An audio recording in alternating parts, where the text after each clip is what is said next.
Well, the US has received a 41st ranking in the Reporters Without Borders World Press Freedom Index. It's out of 180 countries and it's all about freedom of the press. Well, it's a slight improvement from last year. They've moved from 49th to 41st, but they've warned that the relative improvement, by comparison, hides very negative trends overall. And they've mainly cited the US government's war on whistleblowers of leaking information about surveillance activities, spying, foreign operations, and especially information linked to counterterrorism.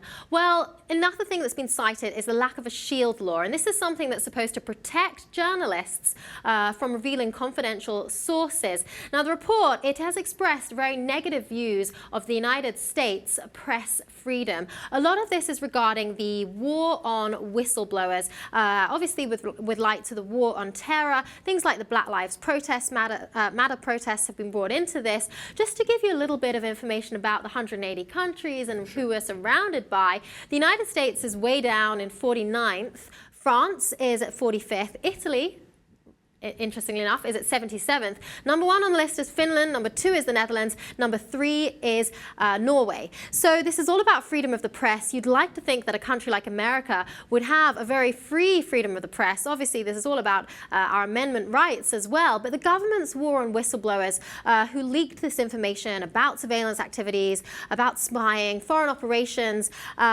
this has really sort of brought our ranking down on a global scale, and even countries like Ghana and Costa Rica are way above us on these matters. Costa Rica is surprisingly very high up on this list, but yeah, Ghana, Suriname, Namibia, all ahead of us. We fall somewhere in that Slovenia, Burkina Faso category. We're somewhere around there, surprisingly.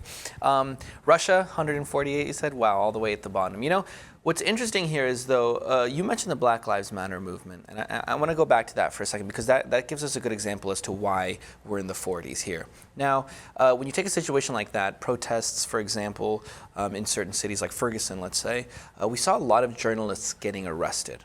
Now that goes into account a lot. Now, you might be able to write basically whatever you want in the press, so we have freedom in that sense, but a lot of the time what goes into these lists is how often, you know, are journalists being arrested, right? So you see a journalist doing their job, trying to get a story out there, and the police come in and say, no, you don't, because someone told them to, you know, arrest all journalists. And they'll come up with some bogus reason why journalists will get arrested. You can't cross this line. If you cross this line, you're going to get arrested. And then someone crosses the line and they get arrested. They'll put in bogus laws to make it seem like, you know, they're not just squashing any dissent. But in reality, that's what it is. And that's kind of scary, because it's the last thing you would think of a country like the US, which prides itself as being free. Freedom. Absolutely. Well, photojournalists were cited as saying that the Obama administration, they massively restrict them. They deny their right to photograph or videotape the president when he's performing his official duties, and they're only given White House official photographs. They're not allowed to take their own. The presidential race was called into question. Interestingly, they didn't single out Donald Trump, and we know that obviously at his rallies there's been a lot of talk about the press